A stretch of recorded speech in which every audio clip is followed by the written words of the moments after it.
السلام عليكم اميراتي، كي راكم دايرين؟ ان شاء الله تكونوا كاع بخير وعلى خير ومتهنيين وفي صحه جيده. وانتم تشوفوا في هذا الفيديو تاع اليوم. هنا اميراتي كما راكم تشوفوا اليوم جبت لكم برك مجرد فكره، يعني ليكم بحر لها فطورها ولا حشاها، يعني ما عليها الا بهذه الوصفه اللي تجي بنينه بزاف، تجي روعه في البنه تاعها. نتمنى منكم حبيباتي تجربوها، وإلا كان عجبتكم ماذا بكم بارطاجوها مع صحاباتكم وحباباتكم باش تكبر العائله تاعنا. هنايا كيما راكم تشوفوا عميراتي عندي نص صدر تاع دجاج اللي غادي نقطعها انا بهذه الطريقه، يعني مربعات صغار.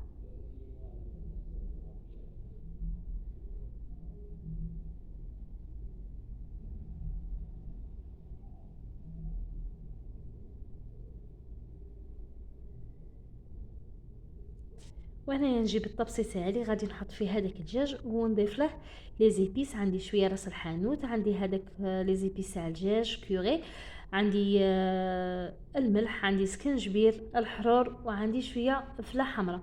وهنايا غادي نضيف نص مغرف تاع لاموطاغ، ونضيف حسبة مغرف تاع خل. انا ما كاش عندي الليم، على هذيك استعملت الخل، وانتم اللي يكون الليم متواجد عندها في الدار دير عصره تاع ليم. هنايا كيما راكم تشوفون نخلط المكونات تاوعي كاع في رحبه هنا، ونخلي هذاك الدجاج يتعطر غايه في هذوك لي زيبيس، تشرب غايه هذوك لي زيبيس. نخلي الدجاج تاعي اباغ لمده ساعه ولا. وهنايا نروح نغلي المقارون تاعنا، يعني ما كاش اللي ما تعرفش تغلي المقارون. درت هنايا كيما راكم تشوفوا الماء، شويه ملح شويه حرور وشويه زيت، وضفت لها المقارون، ونخلي المقارون تاعي يغلي على راحته.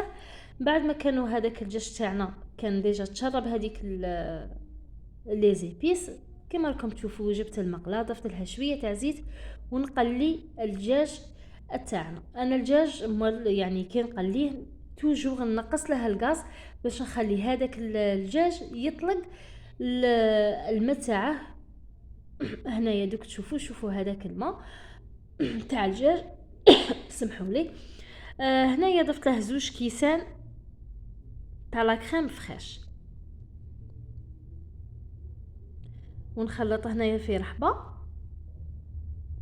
يعني طريقه سهله ويجي بنين بزاف، ومام المقارون يعني يجي متشرب هذيك لاصوص، يجي روعه في البنه تاعه. هنايا نضيف شويه تاع ملح برك.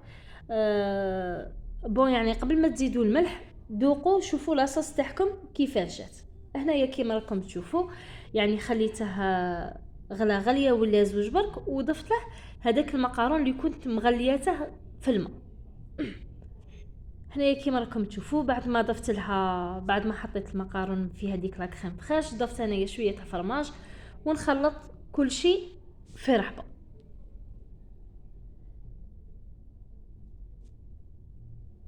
غادي نبلع عليه هنايا لمده دقيقه او دقيقتين، نخليه يغلي شويه ونطفي عليه النار. شوفوا هنايا كيفاش جا، صدقوني جا روعه في البنه تاعه.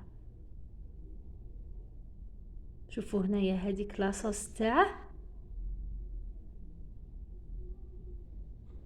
نتمنى منكم حبيباتي تجربوا هذه الوصفه وتبارطاجوها مع صحاباتكم وحباباتكم حبيباتي. هنايا وصلنا حبيباتي نهايه الفيديو، ما بقى عليا غير نقول لكم تبقوا على خير وتهلاو في رواحكم، ونتلاقوا ان شاء الله في فيديو واحد اخر. مع السلامه حبيباتي.